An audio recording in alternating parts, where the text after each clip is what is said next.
City tigers. Sales tax അല്ല, city tigers ആണ്. MRCയുടെ ശബ്ദത്തിൽ ഞാൻ സംസാരിച്ചോളാം. നിങ്ങൾ ആരാ സംസാരിക്കുന്നത്? MRC ആണല്ലോ. എന്താ ടൈഗറിന് സംശയം തോന്നുന്നുണ്ടോ? എന്തായി തീരുമാനം? നാളെ പറഞ്ഞ സംഖ്യ തരാൻ പറ്റുമോ? തരാമല്ലോ. നാളെ എത്ര രൂപ വേണമെങ്കിലും ഞാൻ തരാം. അപ്പൊ കുറച്ചു മുമ്പ് തരാൻ പറ്റില്ല എന്ന് പറഞ്ഞ ഏത് കയറോഫില? അങ്ങനെ പറഞ്ഞു. തരില്ല എന്ന് പറഞ്ഞോ? കള്ളം പറയാ ടൈഗർ. ഞാൻ അങ്ങനെ പറഞ്ഞിട്ടില്ല. കേട്ടതിൽ തെറ്റിയതായിരിക്കും. എന്ത് പുല്ലെങ്കിലാവട്ടെ. അപ്പൊ നാളെ എങ്ങനെ എക്സ്ചേഞ്ച്? അത് നാളെ രാവിലെ കൃത്യം 7 മണിക്ക് സുഭാഷ് നഗറിലുള്ള ചതുപ്പ് നിലത്തിനടുത്ത് ഞാൻ പെട്ടിയുമായി എത്താം. ഏത് പെട്ടി? പണപ്പെട്ടി.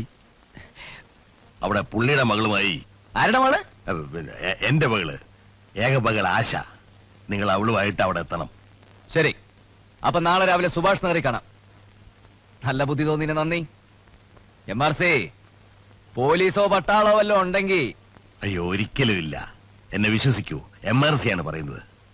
ഇപ്പൊ എവിടുന്നാ വിളിക്കുന്നേ? ഞങ്ങൾ ഓഫീസിൽ നിന്നാ. എന്തെങ്കിലും ആവശ്യമുണ്ടെങ്കിൽ എനിക്ക് അങ്ങോട്ട് വിളിക്കാനാ. അവിടുത്തെ ഫോൺ നമ്പർ എത്ര? അത് 354. അതൊക്കെ പൂഞ്ഞാറ്റി ചെന്ന് പറഞ്ഞാ മതി. പൂഞ്ഞാർ.